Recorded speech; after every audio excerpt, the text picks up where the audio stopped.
मानसिक आजार, मानसिक आरोग्य म्हणजे काय? तर त्या आरोग्याच्या व्याख्येतच दिलेलं आहे की आरोग्य म्हणजे एखादा रोग नसणं म्हणजे आरोग्य नाही, तर ती व्यक्ती शारीरिकरित्या, मानसिकरित्या, सामाजिकरित्या आणि आध्यात्मिकरित्या सुदृढ असणं म्हणजे आरोग्य. पाहिलं मंडळी, या आरोग्याच्या व्याख्येतच दिले की त्या व्यक्तीचं मानसिक आरोग्य किती महत्वाचं आहे. म्हणजे एका माणसाच्या जीवनात त्याचं शारीरिक आरोग्य पण तितकंच महत्वाचं आहे जितकं की मानसिक आरोग्य महत्वाचं आहे. तर त्या मानसिक आरोग्याविषयी आपण जाणून घेऊयात. आजच्या या ताणतणावाच्या आयुष्यात जगभरात प्रत्येक 10 व्यक्ती पाठीमागे 8 व्यक्तींना काही ताण आहे आणि त्या काही ताणामुळं मानसिक आजाराची जडण माणसांना होत चाललेली आहे.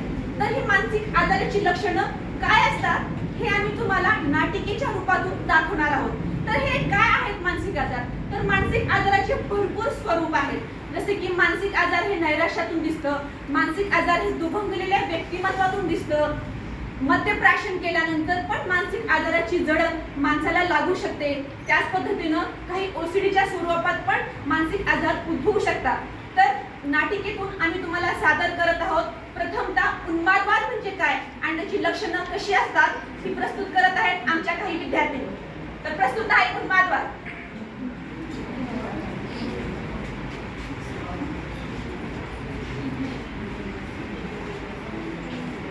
आज मैं ऊपर आसमान नीचे, आज मैं आगे जमाना है पीछे.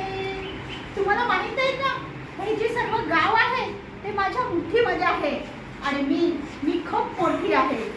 आणि हो, तुम्हाला माहित आहे का, माझ्याकडे रेफ्रिजरेटर असताना सुद्धा मी दुसरा विकत घेतलेला आहे. आणि मिसेस शर्मानी मला 5 लाख रुपये मागितले होते, परंतु मी त्यांना देऊन टाकले 10 लाख रुपये. मी खूप मोठी आहे, छान दिसते ना मी, जशी काही माधुरी दीक्षित. हा ना? ओके. हे तुला माहिती आहे का, पुढे माझी ना पंतप्रधान मोदींसोबत मीटिंग आहे, त्यामुळे मला जावं लागेल तिकडे आणि मला पूर्ण आवरावं लागेल. तर मी जाऊन येते. Okay, bye, thank you. नमस्कार प्रेक्षको. तर आता तुम्ही बघितलं, ही एक व्यक्ती सर्वसामान्य आहे, परंतु तिच्यातले चिन्ह लक्षणं तुम्हाला काय सांगत होते? तर खूप स्वतःला जास्त महत्त्व देणं, त्यानंतर स्वतः खूप जास्त दुसऱ्यांच्या कामात ढवळढवळ करणं, खूप व्यर्थ बडबड करणं, विनाकारण हातापायांची हालचाल करणं, एका ठिकाणी न बसणं, शांत. ह्या व्यक्ती कधीही शांत बसू शकत नाही. यामुळे काय होतं की त्यांची झोप कमी होते, त्यांचं जेवणाची जी गुणवत्ता असते ती खालावत जाते आणि त्यामुळे त्यांची तब्येत आणि मानसिक स्थिती ही खालावत जाते. म्हणून जर अशी लक्षणं दिसत असतील तर लगेच तुम्ही तुमच्या डॉक्टरांशी संपर्क साधा. तर पाहिलेत ना मंडळी की उन्मादवादाची लक्षणं कशी असतात. ही लक्षणं लवकर जर लक्षात आली तर तुम्ही नक्कीच उपचाराला हॉस्पिटलशी संपर्क साधू शकता.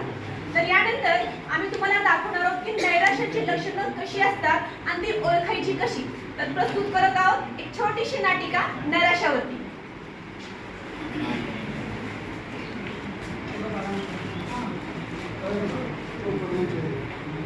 काय झालं प्रिया? का रडतेस तू? काय झालं प्रिया? 15 दिवस झालं बघते, जेवण करत नाही, व्यवस्थित झोपत नाही, स्वतःची काळजी घेत नाही, आंघोळ करत नाही. काय झालं? काय झालं? एवढी मोठमोठाने का रडतेस? हा? मी पाहिलं तू आत्महत्या करायचा सुद्धा प्रयत्न केला. काय झालं प्रिया? बघितलं मंडळी, त्या व्यक्तीमध्ये कुठली लक्षणं आढळत होती. ही सगळी लक्षणं आहेत नैराश्याची लक्षणे. नैराश्याची लक्षणं म्हणजे काय असतात?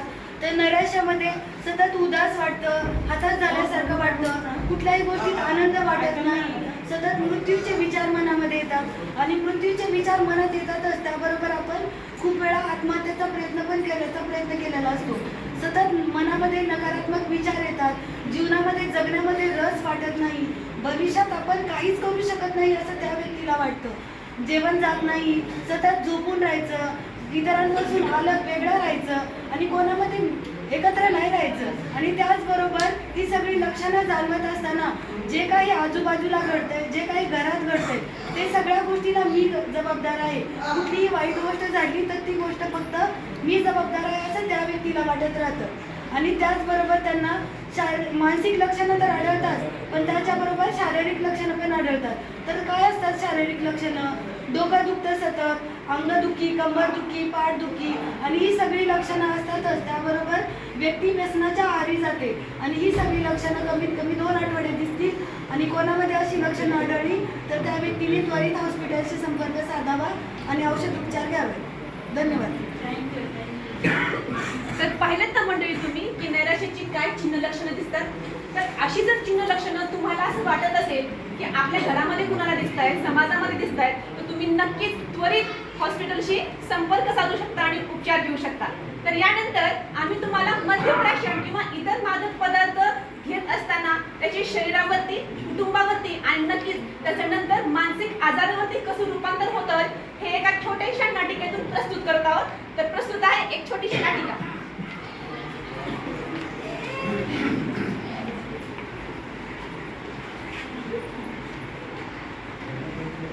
तारे ए तारे कुठं ओळखली होती तुझी याने म्हटलं गेली होती ना तू थांब तू सोडा मला. काय हे दारू पिऊन आलात तुम्ही? हा दारू म्हणून किती नुकसान झालंय. दिवसभर दारू दारू पैशाचं नुकसान झालंय. माझ्या बापाने पैसे चिपे तो मी मला घाबरून नाही माझे पैसे चिपले ना अहो, सोडा ती दारू सोडा. दारू म्हणून तुम्ही मरता मरता वाचलाय. सोडून द्या ती दारू.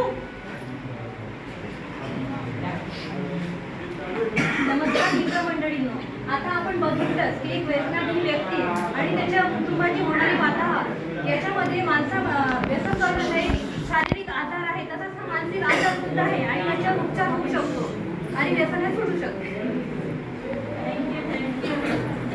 तर पाहिलेत ना मंडळी की मद्यप्राशन किंवा इतर मादक पदार्थ घेतल्यामुळं त्या व्यक्तीच्या शरीरावरती कसा विपरीत परिणाम होतो, त्याचं कौटुंबिक जीवन किती ढासळतं आणि नक्कीच याचा परिणाम मानसिक आजारात होतो आणि नक्कीच ते व्यक्ती आणि तो कुटुंब आणि तो समाज सगळा विळख्यात येतो एका आजारामध्ये.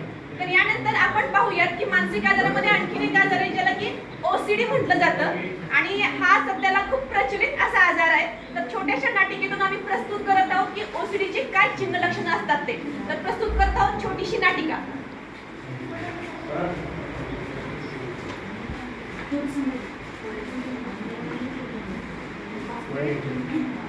जंतू संसर्ग, माझ्या हाताला संसर्ग झाला. मला आता हात धुवावे लागतील नाहीतर मला संसर्ग होऊ शकतो. बापरे. पण मी नळाला हात लावला होता म्हणजे मला परत जंतू संसर्ग होणार. माझ्या हाताला परत जंतू लागले म्हणजे मला परत हात धुवावे लागतील.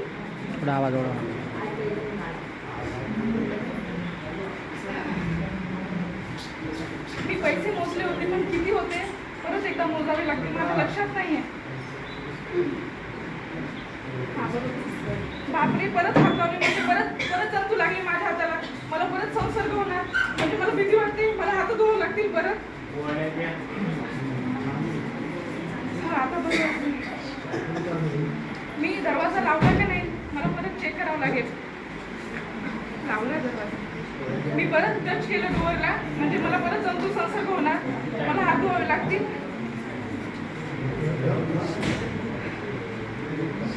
सर्वांना नमस्कार. आता आपण पाहिले की ही एक व्यक्ती आहे आणि ती सतत एकच कृती वारंवार करते. आपल्याला त्याचं काय कारण माहिती नाहीये पण ती एकच कृती वारंवार करते. का करते? ऑब्सेसिव्ह कंपल्सिव्ह डिसऑर्डर म्हणजे आपल्या डोक्यामध्ये म्हणजे त्या व्यक्तीच्या डोक्यामध्ये त्याच्या मनाविरुद्ध विचार येतात आणि ते विचार त्याच्या मनाविरुद्ध असल्यामुळे ती विचार ना त्याच्यावरती त्याचा कंट्रोल नसतो आणि तो काय करतो की ती एकच कृती तो वारंवार करतो. त्यातून त्याची जी आलेली त्याला बेचैनी आहे, त्याला जी वाटलेली भीती आहे ती त्यातून त्याला कमी होते. याच्यासाठी ती कृती तो वारंवार करतो. आता तुम्ही म्हणाल की हात आपण धुतो नेहमी. हात कशासाठी धुतो? की स्वच्छता राखण्यासाठी. ते ठीक आहे, दररोज आपण धुतो 1-2 वेळेस. कधी कोणी गॅस चेक करायचं म्हणतो, लॉक केलं की नाही 1-2 वेळेस ठीक आहे. पण ती व्यक्ती सतत जर दिवसातून 1 तास जर त्याच कृतीमध्ये घालवत असेल, वारंवार तीच कृती करत असेल तर त्याच आजाराला काय म्हणतात? मानसिक विकार आहे. तो कोणता आहे? OCD. तर अशा वेळेस आणि त्या आजारामुळे काय होतं? त्याच्या दैनंदिन जी त्याची रुटीन असतं त्याच्यावरती त्याचा परिणाम होतो, कुटुंबावर परिणाम होतो, त्याच्या कामावरती परिणाम होतो. याकरिता आपण असं जर कोणाला आढळून आलं तर जवळचे जे हॉस्पिटल आहे, जवळचे मनोपचार तज्ज्ञ आहेत त्यांना दाखवावं आणि वेळीच उपचार करावेत जेणेकरून त्याचं जे बिहेवियर आहे ते थोड्या प्रमाणात तरी चेंज व्यवस्थित घाला. थँक्यू. तर पाहिलेत ना मंडळी तुम्ही की ओसीडीची काय लक्षणं असतात ते. नॉर्मल हात धुणं वेगळं आहे, पण तुम्ही विनाकारण सारखं हात धुत असाल आणि त्याच्यामुळे तुमचा कामावरती परिणाम होत असेल तर नक्कीच ही लक्षणं तुम्हाला दाखवण्यासारखी आहेत आणि नक्कीच उपचार घेण्यासारखी आहे. तर ह्याच्यानंतर आपण एक असा मानसिक आजार पाहणार आहोत की जो प्रामुख्यानं खूप सर्रास आढळतो, तो म्हणजे दुभंगलेलं व्यक्तिमत्व, ज्याला की स्किझोफ्रेनिया म्हणतात. तर पाहूयात की या स्किझोफ्रेनियाची म्हणजेच दुभंगलेल्या व्यक्तिमत्वाची काय चिन्ह लक्षणं असतात ते, तर एक नाटिकेच्या स्वरूपात. स्किझोफ्रेनिया. दुभंगलेलं मन. स्किझोफ्रेनिया. तर मंडळी, तुम्हाला माहिती आहे आजकाल स्किझोफ्रेनियाचा इतका आजार वाढलेला आहे की जर मेंटल हॉस्पिटलमध्ये 100 ॲडमिशन झाले ना तर त्याच्यापैकी 90 ॲडमिशन हे स्किझोफ्रेनियाचे असतात. म्हणजे या आजाराचं प्रमाण इतकं वाढलेलं आहे. तर आता आपण त्याची चिन्ह आणि लक्षणं बघूया. हॅल्युसिनेशन. काय काय म्हटलीस? अच्छा, आपल्याला बाजारात जायचंय का? मग कधी जायचं? आता आता नको ग, उद्या जाऊया. आता जायचंय का? चालेल, चल आपण जाऊ. तर पाहिलं तुम्ही, ऍक्च्युली त्यांच्यासमोर कोणीच नव्हतं तरी पण ते त्यांच्यासोबत बोलत होतं. अशी व्यक्ती जी नाही आहे अस्तित्वामध्ये तरी पण ती त्यांना दिसते, त्यांना त्यांचे आवाज ऐकू येतात आणि ते त्यांच्याशी बोलत असतात. मग त्याच्यामुळे ते काय करतात की कोणी नसलं तरी पण ते त्यांच्यासोबत बोलत असतात. म्हणजे ते एकांतामध्येच बोलत असतात, एकटे ते बोलत असतात. अशी काही जर लक्षणं आढळली तर तुम्ही लगेच त्यांना हॉस्पिटलमध्ये घेऊन जा. इल्युजन. काय तुम्ही माझ्याबद्दल बोलताय का? तुम्हीच मी ऐकलं. तुम्ही पण माझ्याबद्दल बोलताय. तुम्हाला माझं चांगलं नाही बघवत का? तुम्ही माझ्या वाईटावर आहात. तुम्ही माझ्याबद्दलच बोलत आहात. हो, तुम्ही माझ्याबद्दलच बोलत आहात. बघितलं, ती तुम्हाला ओळखत सुद्धा नव्हत्या तरी पण त्यांना असं वाटतं की तुम्ही दोघं जे बोलताय ते नक्की त्यांच्याचबद्दल बोलताय. तुम्ही त्यांच्या वाईटावर आहात, तुम्ही त्यांच्यावर जादूटोणा केलेला आहे, तुम्हाला त्यांचं सुख बघवत नाही. याला म्हणतात डेल्युजन. आणि हा एक प्रकारचा भास असतो जो की त्यांच्या मनातून मुळीच जात नाही. आणि हे असं त्यांना स्वतःशी बडबड करणं आणि असे भास होणं, ह्याच्यातून ते काय करतात, स्वतःची काळजी घेत नाही, जॉबला जात नाही, कुटुंबाकडे लक्ष देत नाही, असं एकांतामध्ये बसून राहतात, समाजातून वेगळे होतात, सोशल आयसोलेट होतात ते. आणि ही सगळी लक्षणं आहेत तुमची स्किझोफ्रेनियाची. असे काही जर लक्षणे तुमच्या आजूबाजूला किंवा तुमच्या कुटुंबात जर दिसली तर तुम्ही नक्कीच त्यांना वेळेवर दवाखान्यामध्ये उपचारासाठी घेऊन जा, कारण स्किझोफ्रेनिया हा आजार उपचारात्मक आहे. धन्यवाद. पाहिलं ना मंडळी तुम्ही की दुभंगलेलं व्यक्तिमत्व नक्की असतं कसं आणि त्याची लक्षणं कशी असतात. तर खरंच हे नाटिकाद्वारे तुम्हाला सांगण्याचा उद्देश हाच आहे, कारण की 10 ऑक्टोबर हा दिवस जागतिक मानसिक आरोग्य दिन म्हणून साजरा करण्यात येतो. आणि हा पूर्ण सप्ताह म्हणजे 4 ऑक्टोबर 2023 ते 10 ऑक्टोबर 2023 हा मानसिक जागतिक सप्ताह दिन म्हणून साजरा करण्यात येतो. आणि याद्वारे तुमच्यामध्ये जनजागृती करण्याचा आमचा उद्देश असून, जसं की एक शारीरिक आजार झाल्यानंतर जसं की डायबिटीज झालेला आहे, बरोबर आहे, हायपरटेन्शन झालेला आहे, बीपीचा आजार आहे, तर तुम्हाला त्या गोळ्या मरेपर्यंत घ्याव्या लागतात. तसंच जर मानसिक आजार झाला आणि गोळ्या जर चालू झाल्या तर नक्कीच त्या गोळ्या जर तुम्ही कंटिन्यू ठेवल्यात, रेग्युलर घेतलात, रोजच्या रोज वेळेवरती घेतलात तर नक्कीच हा आजार आपण कंट्रोलमध्ये ठेवू शकतो आणि ते बळावत जात नाही. तर नक्कीच या पद्धतीनं जरी मनोरुग्ण झाला, जरी त्याला मानसिक आजार झालेला आहे तरी पण त्या मनोरुग्णाचे, त्या मानसिक रोगी असलेल्या व्यक्तीचे काहीतरी अधिकार आहेत. जसे की तुमचे माझे अधिकार आहेत, आपण जनसामान्याचे काहीतरी अधिकार आहेत, तसेच काहीतरी त्या मनोरुग्णाचे अधिकार आहेत. तर ते अधिकार काय आहेत ते आपण थोडक्यात जाणून घेऊया. सर्वांना नमस्कार. आता आपण मानसिक आरोग्य म्हणजे काय आणि मानसिक आजार कशा पद्धतीचे असतात आणि आपण मानसिक रुग्णांचे जे काही हक्क आणि अधिकार आहेत याबद्दल पण आपण माहिती बघणार आहोत. तर मानसिक सर्वप्रथम आपण मूलभूत सर्वसामान्य लोकांचे जे अधिकार आहेत ते पाहणार आहोत. पहिला आहे की जगण्याचा अधिकार, निष्पक्ष खटल्याचा अधिकार, अभिव्यक्ती स्वातंत्र्याचा अधिकार, शिक्षण, धर्माचे पालन, स्वातंत्र्य व समान हक्क, गुलामगिरी किंवा गुलामगिरीपासून मुक्त होण्याचा अधिकार, छळ आणि क्रूरतेपासून मुक्त होण्याचा अधिकार, कायद्यासमोर समानतेचा अधिकार, कायदेशीर संरक्षण, अनियंत्रित अटक, तुरुंगवास किंवा निर्वासनातून सुटका, गुन्हा दाखल होईपर्यंत निर्दोष समजण्याचा अधिकार. तर हे आहेत की सर्वसामान्य जनता लोक सामाजिक ठिकाणी वावरताना त्यांचे काय अधिकार असतात हे आता आपण पाहिले. त्याचप्रमाणे सन 2017 मध्ये मनोरुग्णांचे पण काही अधिकार सांगितलेले आहेत. तर त्याप्रमाणे आपण मनोरुग्णांचे नेमके कोणते अधिकार आहेत हे आता आपण पाहणार आहोत. पहिला अधिकार मानसिक आरोग्य सेवा मिळण्याचा अधिकार. दुसरा अधिकार माणूस म्हणून व आत्मसन्मान जपला जाईल अशी माणुसकीची वागणूक मिळण्याचा अधिकार. तिसरा अधिकार क्रूरपणापासून संरक्षण व कुठल्याही निर्णय लादला न जाण्याचा अधिकार. चौथा अधिकार शारीरिक छळ व मानहानिकारक व्यवहारापासून संरक्षणाचा अधिकार. पाचवा अधिकार भेदभाव व पिळवणूक यापासून संरक्षणाचा अधिकार. सहावा अधिकार उपचाराविषयी माहिती व अहवाल मिळण्याचा अधिकार. सातवा अधिकार मानसिक आजार व उपचाराची माहिती गोपनीय ठेवण्याचा अधिकार. आठवा अधिकार कुटुंब व नातेवाईकांशी संवाद साधण्याचा अधिकार. नववा अधिकार कायदेशीर सल्ला व मदत मिळण्याचा अधिकार. दहावा अधिकार सेवा सुविधांविषयी तक्रार करण्याचा अधिकार. 11वा अधिकार योग्य उपचार व पुनर्वसन अधिकार. 12वा अधिकार बरे झालेल्या रुग्णांना बंदिस्त जीवनापेक्षा कौटुंबिक व सामाजिक जीवन जगण्याचा अधिकार. तर पाहिलं ना मंडळी तुम्ही की एक जनसामान्य नागरिकाचे काय अधिकार असतात आणि एका मनोरुग्णाचे काय अधिकार असतात. तर नक्कीच हे दोन्ही पण अधिकार सारखेच आहेत. जितके अधिकार एका सामान्य माणसाला आहेत तितकेच अधिकार मनोरुग्णाला देखील आहेत. तर नक्कीच आपण या अधिकारांचा अवलंब पण करूया आणि त्याचा वापरही करूया. तर हा मानसिक आजार होण्या अगोदर मानसिक आजार होऊ नये किंवा मानसिक आरोग्याचं संवर्धन कसं करता येईल म्हणजे काही उपाययोजना आहेत. जसं की तुम्ही छानसा पुरेसा आहार घ्या, सकस आहार घ्या, पौष्टिक आहार घ्या, त्याच्यामध्ये फळांचा भाज्यांचा वापर करा. यासोबतच तुम्हाला पुरेशी विश्रांतीची पण तितकीच गरज आहे. आणि नक्कीच हा आजार ताणतणावामुळे वाढत चाललाय म्हणून तो ताणतणाव कमी करण्यासाठी कुणाच्या संपर्कात राहा. म्हणजे आपल्या कुटुंबाशी बोला, आपले मित्रमंडळीशी बोला, म्हणजे आपला ताणतणाव जो मनावरचा आहे तो नक्कीच कमी होईल. असं तुम्ही करू शकता आणि आपलं मानसिक आरोग्याचं तुम्ही संवर्धन नक्कीच करू शकता.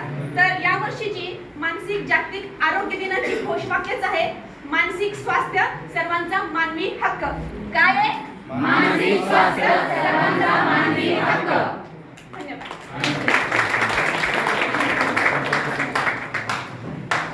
नमस्कार सर्वांना. उपस्थित सर्व मान्यवर, सायकॅट्रिक डॉक्टर्स, मेडिकल ऑफिसर्स, सर्व गुरुजन वर्ग, सर्व सिस्टर, सर्व कर्मचारी, सर्व विद्यार्थी वर्ग, सर्व रुग्ण व नातेवाईक, आज आपण सर्वजण मानसिक आरोग्य दिन साजरा करण्यासाठी उपस्थित झालो आहोत.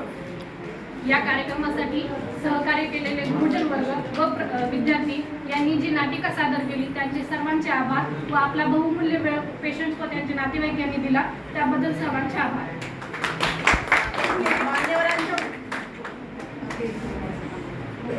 मान्यवरांच्या उपस्थितीने कार्यक्रम संपन्न झाल्याचे मी जाहीर करते.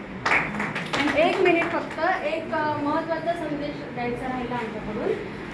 जे लोक इथपर्यंत पोहोचू शकत नाही किंवा ज्या लोकांना असं वाटते की मानसिक आजार म्हणजे एक आपल्याला असं वाटते की समाज काय बोलतील आहे की नाही, कलंक लागल्यासारखं जे आपण वाचून घेतो किंवा इथपर्यंत पोहोचू शकत नाही, तर त्यांच्यासाठी एक हेल्पलाईन नंबर सुरू झालेला आहे 14416 14416. हा नंबर सर्वांनी लिहून घ्या आणि ज्यांना असं कधी वाटलं की आपल्याला ताणतणाव वाटत आहे, आपल्या घरातल्या व्यक्ती व्यसनाच्या आहारी जात आहे, आपण दवाखान्यापर्यंत पोहोचू शकत नाही आणि आपण कोणाशी बोलून दाखवू शकत नाही, नातेवाईकांना किंवा मित्रपरिवारांमध्ये संकोच वाटतो, तर त्यांनी या नंबरला फोन करायचा.